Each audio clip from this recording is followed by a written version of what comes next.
দেখেন, আমরা যারা আর্জেন্টিনা সমর্থক এবং হচ্ছে যে বার্সেলোনা সাপোর্ট করি, আমাদের কাছে আসলে এই দিনগুলো নতুন না। আর্জেন্টিনা এরকম একটা সময় সেম ফিল আমাদেরকে দিচ্ছে। তারপরে আসলে আর্জেন্টিনা সাপোর্ট করা ছাড়ি নাই। এখন তো অনেকে নতুন নতুন আর্জেন্টিনার ফ্যান হয়েছে বা এখন ভালো খেলতেছে, তাই ফ্যান। আমরা বার্সেলোনা করি 2015 পর থেকে আমাদের কোনো ইউসিএল নাই। তাও তো আমরা বার্সেলোনা সাপোর্ট করতেছি। সো এই রাত, এরকম রাত আমাদের অনেক গেছে। তবুও মানে একটা কথা যদি বলি, সেটা হচ্ছে গতকাল রাতে অ্যাটলেটিকো মাদ্রিদের এগেনিস্টে বার্সেলোনা যেভাবে স্টার্টটা করছে, মাত্র মানে এরকম দুর্দান্ত স্টার্ট যে বার্সেলোনা করবে, এই জিনিস মানে এটা আমি চিন্তা করিনি। লামিন 35 সেকেন্ড কিংবা 40 সেকেন্ডের মাথায় অ্যাটাক, মানে ওদের গোল পোস্টে অ্যাটাক করে বসছে। এরপরে তো 4 মিনিটের মাথায় লামিন গোল করে, ফেরান করে করছে বার্সেলোনা। যে আক্রমণগুলা করছে, কিছু কিছু মিস হয়েছে। যেমন হচ্ছে যে ফেরানের কিছু মিস হয়েছিল, ফেরান তরেসের। এরপরে হচ্ছে যে ফার্মিনের যে মানে নাকি যে ইনজুরিটা হয়, যে হেড, ওই হেডটা তো ক্লিয়ারলি আসলে স্কোর করার মতো একটা পজিশন ছিল লামিনের ক্রস থেকে। তো এই বিষয়গুলা যখন আপনি এরকম একটা সেন্সিটিভ ম্যাচ, এই ম্যাচের এইরকম চান্স গুলো আপনি মিস করবেন, তখন তো আপনি আসলে পিছাই যাবেন। এটা আসলে ইয়ে করার কিছু নাই, ডিনাই করার কিছু নাই। তো বার্সেলোনার যে ফেরান তরেস নাম্বার 9-এ ভালো করতেছে, বাট পারফেক্ট নাম্বার 9 এখনো ফেরান তরেস হইতে পারে নাই। সে অনেকগুলা চান্স মিস করে।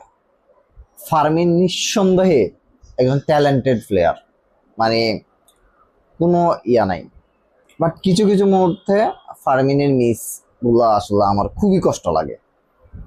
অলমো ইয়ামাল এত সুন্দর করে বলটা নিয়ে ডি বক্সের ভিতরে ঢুকিয়া গেছে। অলমোর কাছে ফাস্ট দিছে, অলমো কিক দিছে 12 ফুট দিয়া। এরপরে হচ্ছে যে এরিক গার্সিয়া লাল কার্ডটা নিয়ে তো আসলে আর কিছু বলার নাই। আর হচ্ছে অলমোরে যে ডি বক্সের ভিতরে লরেন্তের যে মানে অর্থাৎ যে ফাউল, ওইটাতে কোনো রেফারির রিয়েকশন নাই। মানে অর্থাৎ হচ্ছে যে এতগুলা ফাউল করার পরও রেফারির কোনো ইয়ে নেই। মানে এটা নিয়ে রেফারি নিয়ে আসলে অভিযোগ করা বার্সেলোনার খেলায়, এটা বলতে গেলে নতুন কিছু না। এই অভিযোগ আমরা সবসময় দেখে আসছি যে বার্সেলোনার সময় রেফারির যে অন্য একটা আচরণ সবসময় আমরা ফিল করি। সর্বশেষ যে এক্সট্রা টাইমে যে আরাহোর যে হেড মিস, এগুলো আসলে এক্সপ্লেন করার কিছু নাই।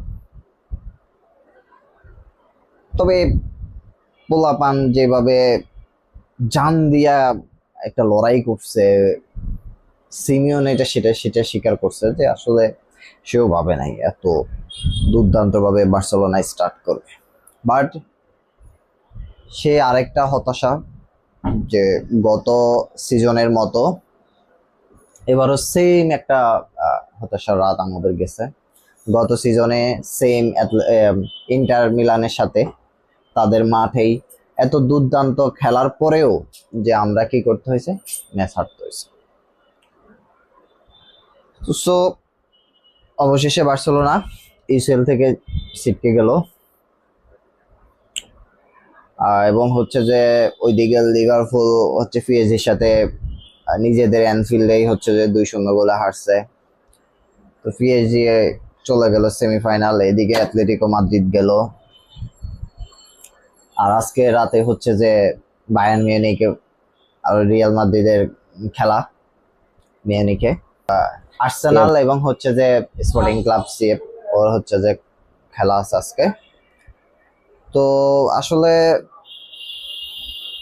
বায়ার্ন মিউনিখ আর রিয়াল মাদ্রিদের যে খেলা আজকে আছে সেটা নিয়ে যদি বলি, রিয়াল মাদ্রিদও মনে হয় যে বার্সেলোনার মতোই একটা ফিল আজকে রাত পাবে মনে হচ্ছে আর কি। যে কারণ মিউনিকে গিয়ে রিয়ালের আসলে জয় নিয়ে আসা এত সহজ হবে না।